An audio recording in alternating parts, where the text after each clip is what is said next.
మొన్న జగన్ గారు పరిపాలన చేశారు. చేసినప్పుడు ఏం జరిగింది? చంద్రబాబు నాయుడు గారు ఈ పథకాలు ఏంటి, ఈ డబ్బులు పంచడం ఏంటి, ఇది మరో శ్రీలంక అయిపోతుంది అన్నాడు. ఇప్పుడు ఆయనకి మించిన పథకాలు ఈయన ఇస్తానంటున్నాడు. ఇప్పుడు ఏమైపోద్ది? ఈ రాష్ట్రం ఏ లంక అయిపోద్ది? ఏదైనా కానీ నిజం మాట్లాడాలి. అది కార్పొరేటర్ అవనే, కార్యకర్త అవనే, రోడ్డు మీద నడిచేవాడు అవనే, ప్రజానాయకుడు అవనే, ఎంపీ అవనే, ఎమ్మెల్యే అవనే, ప్రధానమంత్రి అవనే, ముఖ్యమంత్రి అవనే, న్యాయం అనేది ఒకటి, వయసు అనేది ఒకటి ఉంటుంది. వయసుకు తగ్గ మాటలు మాట్లాడాలి, ఆలోచన చేయాలిగా. అతను కుర్రోడు, ఆయన ఏమైనా చేయగలడు. ఈయన వయసు ఎంత? 75 ఏళ్ళు. ఈయన ఏం చేయగలడు? మాట వరుసకి నీకు పదవి లేదనే ఉద్దేశంతో నీవు శ్రీలంక అయిపోతే, ఒక ముఖ్యమంత్రి పదవి ఆశించి ఈ 75 ఏళ్ల వయసులో ఒక జైల్లోకి వెళ్ళి వచ్చిన మనిషి మీద నువ్వు 70 మంది ఎమ్మెల్యేలు గెలిచాడు. ఒక జైల్లోకి వెళ్ళి వచ్చిన మనిషి మీద నువ్వు నిలబడి ఆయనకి 70 సీట్లు గెలిపించావు.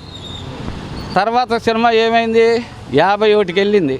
అంటే నీ పరిపాలన ఎంత విధి విధానాలకు విరుద్ధంగా ఉందో ఆలోచించుకోమను. అందుకేగా ఆయనకి 51 ఇచ్చారు. ఇప్పుడు చంద్రబాబు నాయుడిని ఏనాడు కూడా జగన్కి ఇచ్చినంత గౌరవం మానవ జన్మలో ఏ మనిషి కూడా ఇవ్వడం. ఆడు ఇచ్చాడే అంటే అది మానవ జన్మకే అవమానకరమైన విషయం. జగన్ అన్న పేద ప్రజలకి చేసిన పనులు ఏ రాష్ట్రంలో ఎక్కడా కూడా ఎనీ రాష్ట్రం ఈయన్ని చూసి కొద్దిగా మనసు మార్చుకున్న ముఖ్యమంత్రులు చాలామంది ఉన్నారు. అదే జరుగుతుంది. ఇప్పుడు ఈయన వచ్చాడు, 3 గ్యాస్ బండ్లు ఇస్తానంటున్నాడు.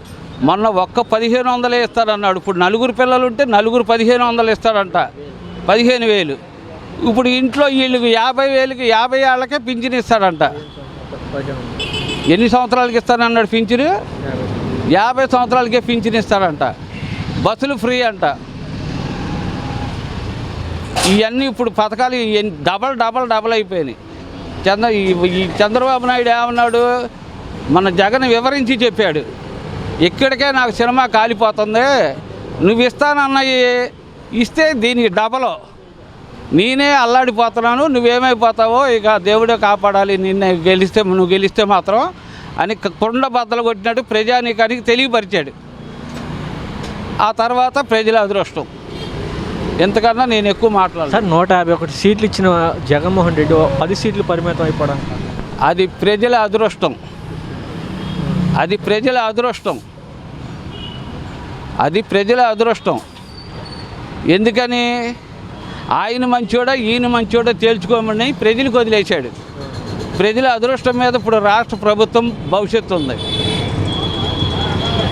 సార్ కొత్త ప్రభుత్వం నుంచి ఏం ఆశిస్తారు? మేము అసలు ఏం ఆశించట్లా, ఏం ఆశించం కూడా. ఎందుకంటే చాలా ఇబ్బందికరాల్లో ఉంది మన రాష్ట్రం. మనకు డబ్బుతోనే పని ఉంది, ఇంకో దాంతో పని లేదు. అటువంటప్పుడు మేమేం ఆశిస్తాం? మేమేం ఆశించాం.